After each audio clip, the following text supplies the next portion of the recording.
What's up, everybody, and welcome back to the channel. This weekend we're on a little family trip over to Helen, Georgia. Came across this Nacoochee Village Antique Mall. Pretty cool old building that's also an antique mall, obviously by the name of it. I don't know why I'm saying that again. I'm going to get in there and see if it's got any fishing gear. I'm sure as big as this place is, I'm sure there's something hiding in there. And whenever we get back home from this trip, see if we can catch bass. I'm going to see how it works. Y'all stay tuned and see how it turns out. All right, let's get in here and check it out, see what they got. Established 1876. That's old, y'all.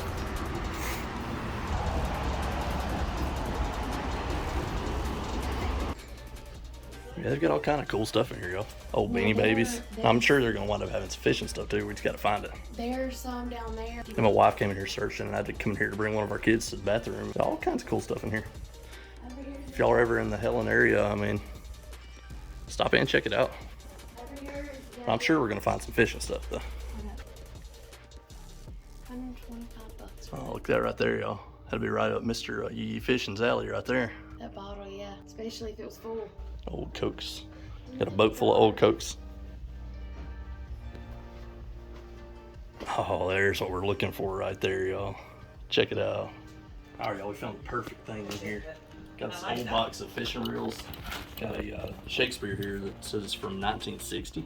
We're gonna take this thing back to the house, get it on a rod, see if we can catch a bass on it. Y'all stay tuned, we'll see y'all there. Well, all right, y'all, we're back in from our Georgia trip back here in Sweet Home, Alabama, and we've got the good old antique 72-year-old reel that I picked up at that antique shop there in Helen. Now, the tag on this thing at the antique shop said that it was circa 1960, but yeah, I did a little bit of research on it, and actually that model FK, don't know if y'all can see that or not right there at the bottom. That's actually the year on the reel. That indicates that it's a 1951. But it's a number 1924 direct drive Shakespeare baitcaster. I mean, this thing doesn't have a button to release it to be able to cast. So in order to be able to cast, you got to loosen the spool and then just chunk it as hard as you can, I guess.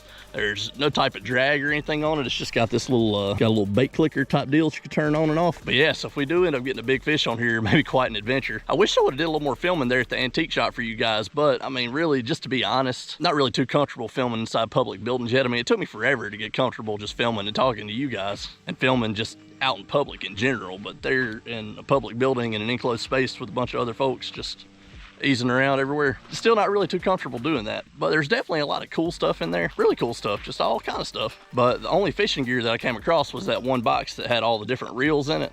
And this one right here is just the one that I decided on. I couldn't find any rods, couldn't find any tackle or anything. But luckily I had this little old pistol grip style old Shakespeare rod that, I mean, this is the type of rod that this reel probably would have came on originally. I mean, this one's probably a little bit newer than the one that would have originally been on this thing, but I'd say that that's got to be pretty similar to what it would have came on originally. The reel does still have the original line on it. Drawing a blank right now, but I want to say that it was called Wonderline. It's like a real heavy type braid. I actually did I pulled on the line a little bit just to make sure that it was going to be stout enough to handle a fish, and actually wound up taking and sticking a 6-pound test fluoro leader on it, probably putting about 30 yards or so of that on it. But I've got it rigged with a good old wacky rig. So I mean, just if you're trying to just get a fish caught on something, trying to get the job done, you can't ever go wrong with the wacky rig. But enough running my mouth, let's get to fishing. Let's see if we can catch y'all something on this thing.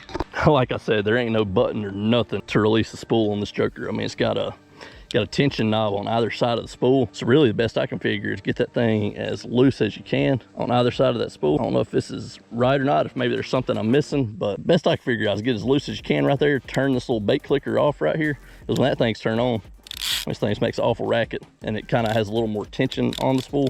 Not much, but when you turn that thing off, it makes it a whole lot quieter. Makes the spool just a little bit more free, so that should help with casting. I first cast with the old 1951 Shakespeare direct drive 1924. No telling how long it's been since this thing's been casted. Whew. Don't sound too healthy. Turn the bait clicker back on for now. But I really don't know, being that it's still the original line on it from what I can tell and everything. No telling how long it's been since this thing was used. Shooting this rod, it's daggone noodle too, so it's gonna be interesting. I say this reel's probably a dang 2-1-1 or a 3-1-1 at best. Definitely not a high-speed reel by any means. That thing is awful sounding. Yeah. And put some WD-40 on it or something. Lube her up a little bit. Hey, but shoot, for 72 years old, I mean, it's getting some pretty good distance on the cast. 72 years old, and me not trying to do any maintenance or anything on it before getting it out here. Throwing it, I'd say this thing is it's chunking pretty good. Y'all ain't seeing hardly no movement up here on the water. That water is dead still. It's super, super hot. I think it's daggum 102 degrees here today. Luckily, it was more of like a dry type heat today, though, not really too humid and muggy. Instead of getting out here when it was too super hot, I waited till the last hour and a half or so of the day, hoping that maybe it's going to go to cooling off and get them to moving right here close to the banks. So I wasn't expecting to be getting too much distance casting this thing.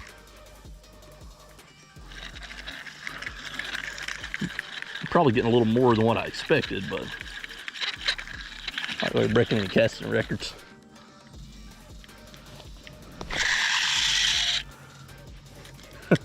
Bet you if anybody's fishing anywhere near me, they're wondering what in the daggone world is that? No, I would be. Oh God, little daggone spool knobs falling off on me. That happening. Yeah, I just tell them this is the new DC model. You can't tell by the sound of it. It sounds about like a DC, don't it? That sounds about right. I ain't gonna hate on DC by any means. I love my little DC reel. The sound right there is probably what some of y'all hear when y'all hear a DC casting. Probably sounds equivalent to that to y'all. I think this thing may be more unbacklashable than a DC. From a little bit of casting I've done, I don't see it being possible to backlash this thing.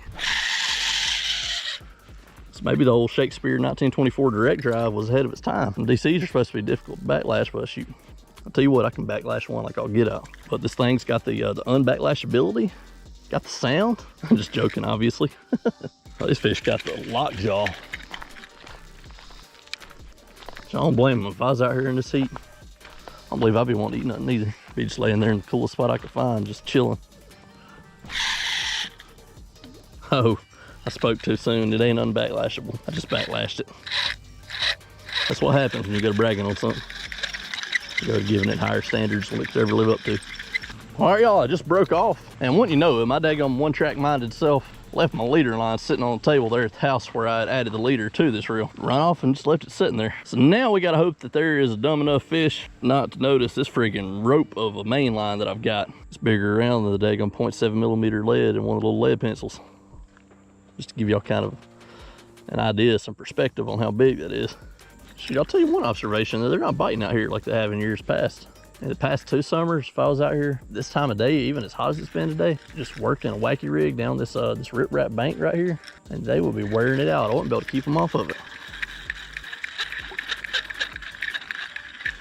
I'd say between all the pressure that these fish are getting, because this lake does get pressured a pretty good bit, between that and the spraying that they're doing, it seems like they got them just a little bit messed up. Maybe me though, because I hadn't really been fishing for largemouth bass in a while. I've just been mainly fishing the small creeks and stuff for the little red eyes. Couldn't tell you the last time I targeted a largemouth actually.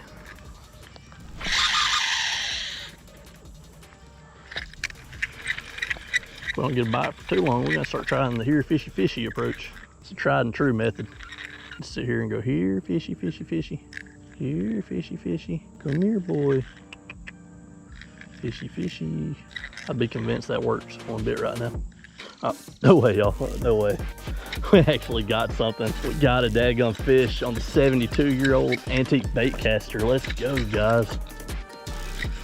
Ain't a big one, but I mean, that right there, that's impressive for the daggum 72-year-old baitcaster. It sounds like it's gonna fall apart, squealing like crazy. The old original line on it, no drag. Heck yeah. I mean, it ain't but a little 1.5 pound fish, but I mean, heck. For all we know, this could be the first daggum fish that this reel's caught in 6 or 7 decades. That is awesome. Mission accomplished. Now we're gonna keep on trying after we get this dude released. See if we can get another one. Want to get something a little bit bigger. That wasn't near as bad as I thought it would be though. That water is hot. Hi, bud.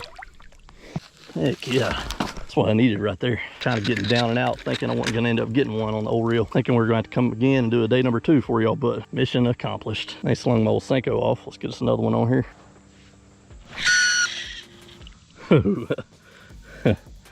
That fish, I think he about did this reel in the rest of the way, because that right there, catching that fish just saying that right there is the most awful racket that I've heard out of this reel all day. It's been making some pretty awful rackets, don't get me wrong. That one right there takes the cake though. First amount of stress this reel's had put on it in ages. Whew. Awful. We're definitely gonna have to lube her up if we intend to get her out and use her again. Oh, that ain't good. Just tossed off one of the spool tension knobs. Really ain't gonna have no semblance of drag whatsoever now, because at least I could tighten that thing down and make it feel like it had some drag. I know though, I actually think I see the knob. Now I ain't tried this on a reel quite this old, but a lot of times you got an old reel that ain't had no maintenance done on it in a while, ain't been lubed up. You can take that joker, give it a little bit of a freshwater bath, get her down in there, work her around a little bit, get her back up. It'll greatly improve the casting and everything. See what happens. Oh yeah, oh, that broke a little too much loose. That helped a little too much. I wasn't expecting that thing to chunk like that. So all she needed was just a little bit of water therapy. I actually got to use my thumb now to keep it from backlashing. Took its DC capabilities away. But yeah, that's today's redneck tip of the day right there, y'all. I know a lot of y'all already knew that, but for the ones of y'all that didn't, I mean, y'all see the distance that just got. That's all you need to know right there. Now that ain't no substitute for good maintenance, actually taking care of them, keeping them lubed up and everything. But you in a pinch and you just need to get it done right quick and get it working for the rest of the day, do that. Besides, I wouldn't advise it with an actual DC reel though. I don't know how well they would hold up to being submerged underwater. It might not hurt them, but I just wouldn't do it.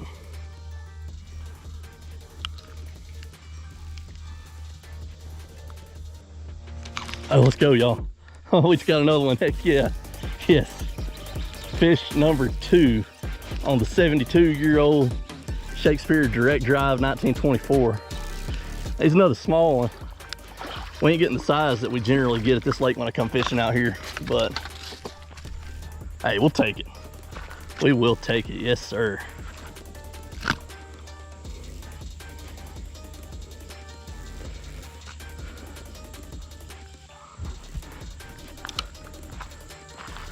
All right, 1951, 72-year-old reel, largemouth bass number 2. Let's get him back.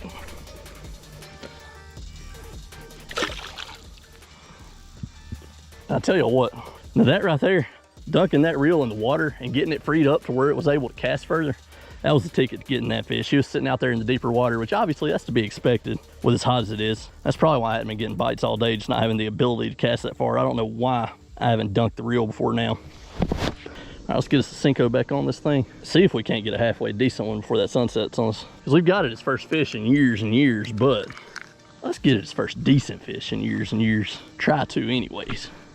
I'll give it a valiant effort. Whew. If it was a DC earlier, it ain't now. It ain't got the noise no more. It's backlashing like all get out. So I got to relearn how to cast it. Because earlier I wasn't having to worry about thumbing the spool or nothing. Yes, sir. It's more like it right there. Made a good clean cast, didn't backlash. Plenty of distance. Oh, that was a bite. I didn't react. Dadgummit, they let go of it. Oh well, you win some, you lose some. Y'all, I mean, I really am impressed at how well this reel has held up casting. I mean, obviously, even though it did need a little bath, but I mean, it needed some lubrication of some sort.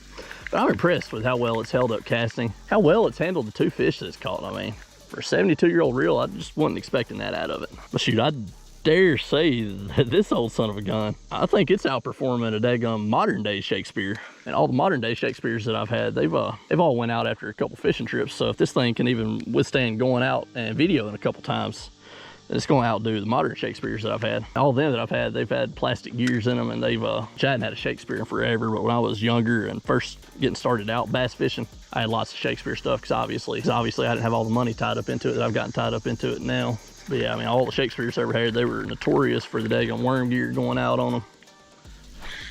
And then for the daggum drive gears wearing out on them. And that may be it for us for today. I don't know, make it lucky and get another one. Because lots of times at this lake, I mean, in my history with it, once that sun gets down below that tree line and it starts darkening up over here, the bite kind of dies off for a little while. We may look up and still get another one though. A lot of y'all may have thought I gave up on largemouth bass fishing, but nah, there's just something here lately that's hit a little bit different about just wading the small creeks, catching the cool little species that are just native to my area of the world. Something different and just real enjoyable about it. Don't get me wrong, it's still good to get out here, get a nice big old largemouth on the line, feel the tug, but there's something about those little red-eye bass, just being in their environments with them. It's just witnessing all the awesome scenery, experiencing it with those little fish, doing battle with them in just some of the most breathtaking spots that you could imagine. Just awesome. You'll definitely be seeing more of that coming up. But I mean, I'm not going to get away from the largemouth bass fishing content either. I mean, y'all see me still out here doing some of this. Y'all see me this fall and on into the spring up on Pickwick fishing for smallmouth. Still be doing the same type of content. Just it's going to be a little bit more of the little creeks mixed in. I mean, I know those videos, they don't get as good of views as some of the other ones, but it's just a video that I want to film, the type of stuff that I want to be out doing. So it is what it is. I mean, I enjoy getting out there, making those, taking in that scenery, doing that type of fishing. So we'll have a video or two of those mixed in here and there. I can't wait to get back over to Georgia again and get back after some of their species, namely the Chattahoochee bass. It's the main one I want to catch. That one's driving me crazy, just trying to figure out how to catch it. I do hope y'all are liking those though, but I mean, even if not, they're still gonna be coming. Last cast. Dang, that car right there might smell like Mr. Yee fishing drove by. That gum. Oh yeah. Oh, dadgummit, y'all. Dadgummit.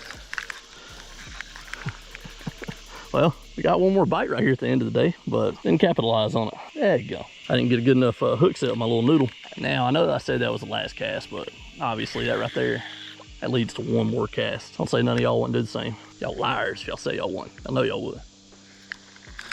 Oh, we gotta do another last cast. I mean, when you get a bite, I mean, can't just end it with one more last cast after that. I do at least two, or on second thought, maybe three. But for real though, that is the last cast right there. Oh, besides the fact that we just got a nibble, had one nip at it. Let's sit there for a second and see if he comes back. All right, y'all, now you gotta love it when a plan comes together and you actually do what you set out to do. And I'd say we definitely did that today. We got the old 72-year-old antique baitcaster. We got this joker, its first fish in who knows how long. I mean, it could have caught a fish in the last couple of years for all I know. Who knows how long it's sitting there on that shelf, how long it's been since it's been out on a lake actually put to what it was intended for. But I mean, that could be its first fish in the last few years, could be last 10, 20, so on and so forth, on up to 70. I mean, who knows how long it's been. But either way, we caught it its first fish in a long time. Got those two little, probably about £1.5 or so. Was really hoping we would get a bigger one, but I mean, it is what it is. We did what we came to do anyway. We ain't gonna complain about that. But with that being said, what do y'all think I should do to this reel? Do y'all want to see it again in some upcoming videos? Do y'all want to see me do another video with it, trying to catch fish with it? Or do y'all think it should be relegated to just being a decoration piece? Y'all let me know down in the comments below. Also, let me know down in the comments what y'all think about this little reel. I mean, y'all think it's a pretty cool little piece or what? But as always, I appreciate y'all watching. Thank you guys so much for the support. We'll see y'all next time.